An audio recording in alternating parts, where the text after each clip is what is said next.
Hey guys, Scott and Nate from PlayYourCourt.com, and today we're going to talk about how to hit a slice backhand.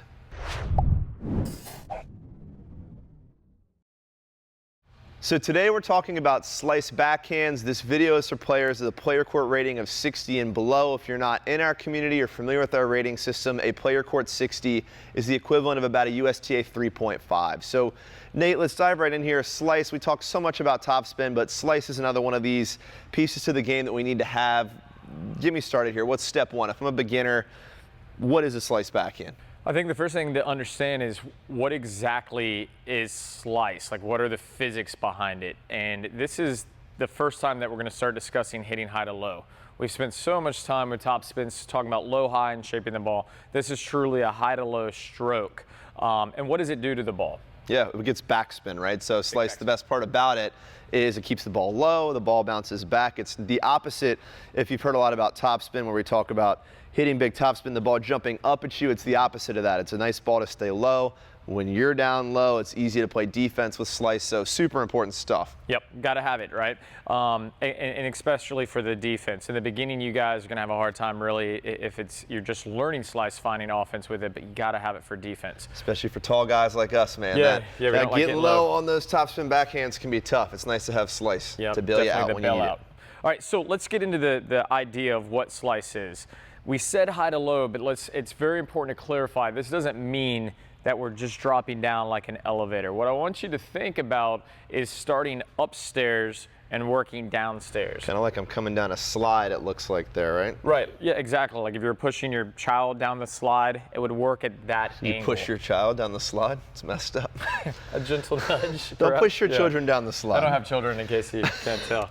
All right, so let's move on. So with this slice, let's jump into the grips. And a lot of you, I know we've talked about Continental being predominantly all your grips except your forehand.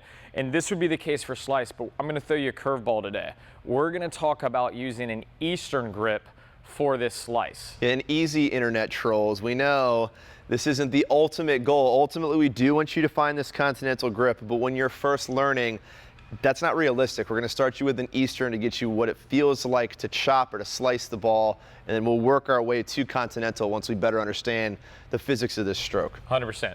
So why are we starting you with Eastern? The main thing that we want you to really focus on is something called joint position.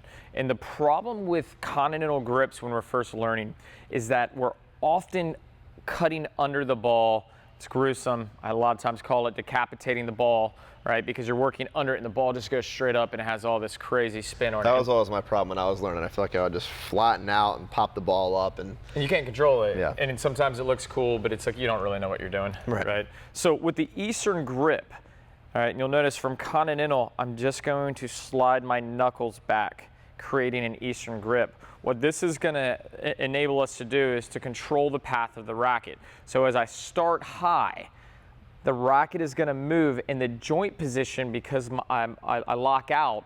I'm not going to be able to overcut the ball, and I'm going to find that upstairs, downstairs path.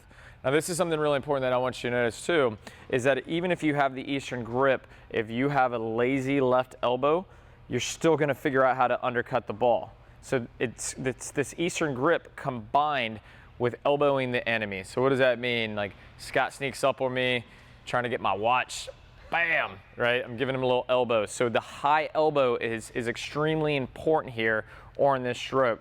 So I'm high elbow, Eastern grip, and from here I'm gonna focus on going my outside foot to my right, and I'm gonna work on that 45-degree angle, creating that high to low stroke, giving us backspin. I love this grip as a coach too, because for a lot of the beginners, we do run into, people who have tried this with a Continental grip, and you just can't get a feel for what this is like. It's not consistent. So when you shift over again to the Eastern, and if you're not familiar with grips, we've done a whole separate video on grips, so make sure to check that out. But the Eastern grip, just quick recap, your top knuckle on your index finger is on the top bevel of your racket here. With that grip, you can't really undercut the ball, right? I'd have to really work hard and sort of almost bend to fly that grip. So I can finally feel exactly what that slice backhand is supposed to be like. And then once we develop that feel, then yes, we'll shift you to Continental, and hopefully you'll be able to work your way through the slice backhand with the correct grip. Scott and I are big believers now. For the longest time, being in the industry of coaching,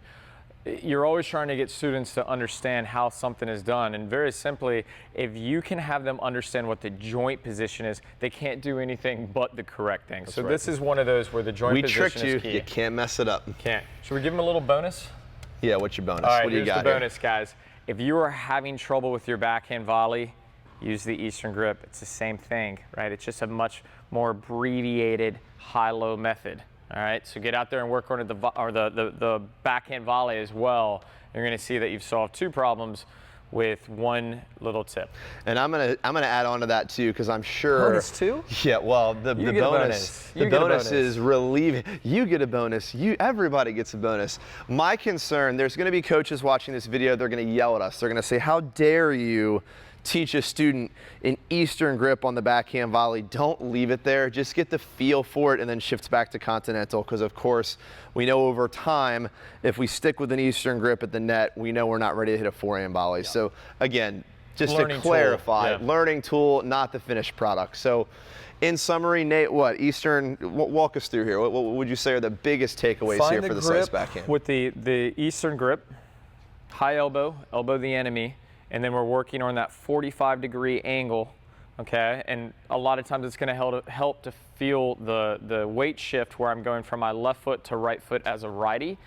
And for some of you, you're going to feel a little bit better if you go ahead and spread the wings out. You get that left arm back behind you. Yeah, I was going to ask you, where do I follow through? I know I start high. I've got my grip. Where does this go? I hit the ball. Now what? Where do I go from here? That's the cool part with the joint position. It's really tough to go any further than that. And that's what we want in the beginning, because a lot of you with Continental grips, you're doing this stuff, and that's no bueno. Like, that's just, at that point, you've got a ball going all over the place. We want to keep this a little bit more precise on the side of our body. So start high, Eastern grip.